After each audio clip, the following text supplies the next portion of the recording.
Hi, this is Firestarter, and this is a review of the SH Figuarts Kamen Rider Gatack from the Shinkocchou Seihou line, and this is the packaging. So you have, this is a Tamashii Webshop exclusive, so this is packaging similar to Kamen Rider Kabuto. We have a grainy image of the figure, and then the logos on top and the bottom, and then at the, on both sides we have the name, and then at the back we have some poses for Kamen Rider Gatack. So let's open the box so I can tell you more about the figure inside. Coming into the Shinkocchou Seihou line, Kamen Rider Gatack's rider form sets a feeling of nostalgia to those who have been collecting SH Figuarts line since the start. The difference is that the gold trims are more prominent, especially on the chest. Speaking of the chest is also one seamless plate rather than having two sections for movement.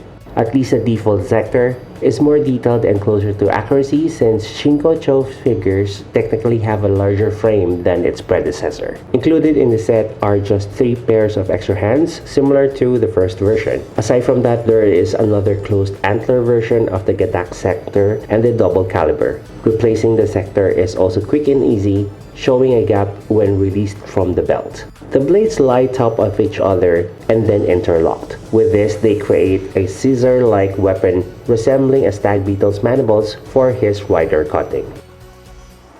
So let's go through the articulation points before I give you details about the figure. We have a head and neck articulation, somewhat limited to going side by side because of the color right here, but it can move forward and back. And then we have the shoulder pads go in and out, 360 movement on the arms, it can go in and out as well. We have an upper bicep swivel, double jointed elbow, a wrist joint right here. It can only go in and out. You can rotate the fist, but it can go side by side. And then we have an upper torso and waist articulation. This is kind of loose, this chest piece right here, so if you want to adjust the figure bending forward, you can do so. The belt is loose from the waist. We have a leg articulation, almost the same as Kamen Rider Kabuto when it comes to the lower half of the body. And then upper thigh swivel, double jointed knees, an ankle joint, and a foot joint right here. And then this is what it looks like underneath. And then some of the additional details that I just found out is that they still use the peg system that they used for Kamen Rider Kabuto. I'm not so sure why, because Hibiki came out after, if I'm not mistaken, Kabuto, and they changed into a ball joint. So I'm not so sure why they digressed, because they could have improved it, but I think it's easier for them to manufacture the same hands and the same wrists. Another thing I found out is that the right hand, it has a different color palette for the palm. Right here we have a silver, and then the left side will have the gold trim, so to speak.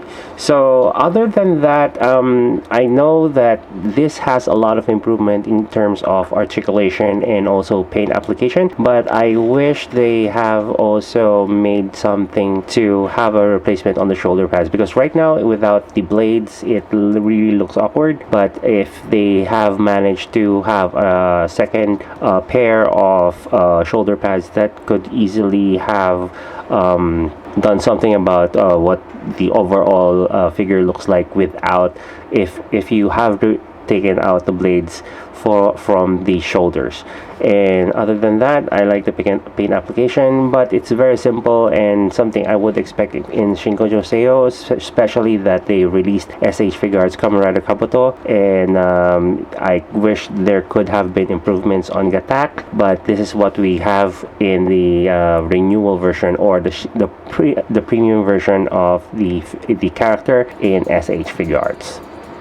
For those collectors who have been deep into the Shinkocchou Seihou line, the peg wrist may not cut it at this point. For me, I like mine to be multi-directional rather than an in and out movement. Next is that I am expecting the premium line to be well thought of. This is the case of the shoulders having one protruding part and an inverted placement on the other. The pegs on these are easy to detach, so I'm thinking there is a way to replace or even hide them, so it's kinda an eyesore. I'm totally surprised that we only have 6 replacement hands, while previous and succeeding figures had more. 12 the most in fact. Lastly, if Kabuto's sectors is functional, so it makes no sense why Gatack's version isn't. That's all the criticism I have for this figure. And that is my review of the SH Figuarts Kamen Rider Gatack in Shinkocchou Seihou line. If you want to know the possibilities for this figure, do check out the photos at the end of the video.